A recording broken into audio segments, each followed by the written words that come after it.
એક એવું બંધારણ જેનો અમલ પણ થાય, જેની માટે તાલુકે તાલુકે ગામડે ગામડે બંધારણ માટેની સભાઓ થઈ, નક્કી થયું, પૂછવામાં આવ્યું કે શું ખૂટે છે, શું તકલીફ પડે છે, અને એ બધું છેલ્લા 1-2 મહિનાથી જે મીટિંગો ચાલતી હતી, તમામ લોકોએ પોતાનો મત મૂક્યો, તમામ પીડા મૂકી, તમામ તકલીફો મૂકી, અને એના અંતે નક્કી એવું થયું કે આ સમાજમાં જે કુરિવાજો છે, આ સમાજમાં જે ખોટા ખર્ચાઓ છે, સમાજને જે પીડા આપતા પ્રશ્નો છે, આ પ્રશ્નોની સામે સમાજે જાગવું પડે. બીજા સમાજો જે રીતે આગળ વધ્યા, ટેકનોલોજીમાં આગળ વધ્યા, અંધશ્રદ્ધા કુરિવાજોમાંથી બહાર નીકળ્યા, વ્યસન મુક્તિ તરફ વધ્યા, શિક્ષણની દિશા પકડી, એ સમાજો જે રીતે આગળ વધ્યા, તો આપણે શું ખૂટે છે? એક એવો સમાજ આપણે જેની જોડે જમીન જાગીરી, એક એવો સમાજ જેના માથા બહુ પણ તકલીફો પણ એટલી જ છે. ત્યારે આજે આ તમામ આગેવાનો, આજે કોઈ પાર્ટીના આગેવાનો નથી, આ જે આગેવાનો આવ્યા છે સમાજના આગેવાનો આવ્યા છે. સમાજની ચિંતા કરવાની, સમાજની ચિંતા જે વર્ષોથી કરે છે, એ ચિંતા અને ચિંતાની સાથે અનુભવનું ભાથું લઈને આવ્યા છે. અહીંયા સંતો આવે છે આશીર્વાદ આપવા માટે. આ સંતો એટલે આશીર્વાદ આપવા માટે આવ્યા છે કે સંતો હંમેશા પોતાના અનુયાયીને એક જ આશીર્વાદ આપતા હોય કે સુખી થાવ. જ્યારે સુખી થવાનો આશીર્વાદ આપવા માટે આવ્યા હોય, ત્યારે આ સંતોને પણ એવું લાગ્યું છે કે એવું બંધારણ, એવા નિયમો બની રહ્યા છે જેના થકી આ સમાજમાં તમામ બધીઓ, તમામ તકલીફો દૂર થઈ અને તમામ ક્ષેત્રે આગળ વધી શકે, એટલે આશીર્વાદ આપવા માટે આવ્યા છે કે આ બંધારણનો 100% અમલ થાવ અને સુખી થાવ, એવા આશીર્વાદ આપવા માટે આવ્યા છે.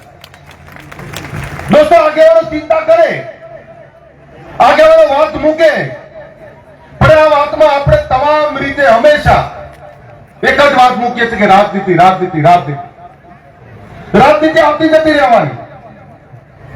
સતયુગ, ત્રેતાયુગ, દ્વાપરયુગ, કળિયુગ આવી ગયો. સત્તાની લડીઓ ચાલવાની, એ લડાઈ ચાલે છે ને ચાલતી રહેવાની. પણ જે લોકોનું આપણે નેતૃત્વ કરીએ છીએ, જે સમાજમાંથી આવીએ છીએ, એ સમાજને સાચી વાત, સાચી દિશા આપવાનું કામ આપણે નહીં કરીએ તો આવનારી પેઢી માફ નહીં કરે. આજે અહીંયા તમામ આગેવાનો બેઠા છે, ત્યારે તમે જોયું હશે કે હજારો લોકો આવ્યા. હું પોતે, હું ને મારા પત્ની બે આવ્યા છે. આ ગેનીબેને આમંત્રણ આપ્યું હતું. એ મને ના પાતી ઉભા ના કરતા, કારણ કે મારા પપ્પા આવ્યા છે, મારા ઘરનાને લઈને આવ્યો છે. મેં એને કહ્યું કે ગેનીબેને કાલ મેળું માર્યું સાહેબ, કે સજોડે આવજો, નહીંતર નિયમનું પાલન કોણ કરશે? મારી બહેનો અહીંયા બેઠી છે બધી.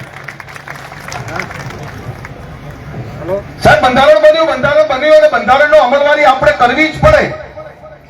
પણ આમાં 2 સૂચનો છે મારા. મને સૌથી સારી જો એક બાબત લાગી હોય તો તમે વૈશાખ સુદ ને મહા, એટલે 15 દિવસના આખા વર્ષના 30 મુહૂર્ત નક્કી કર્યા.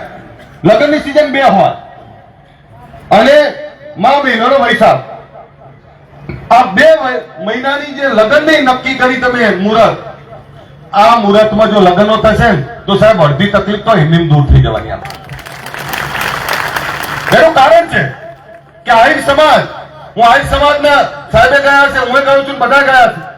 બટેજી 13ના દિવસે, એક જ દિવસે આખી રાત લગ્ન થાય, ઘરે ઘરે, આખા ગુજરાતમાં આખો સમાજ ઘરે ઘરે લગ્ન થતા હોય.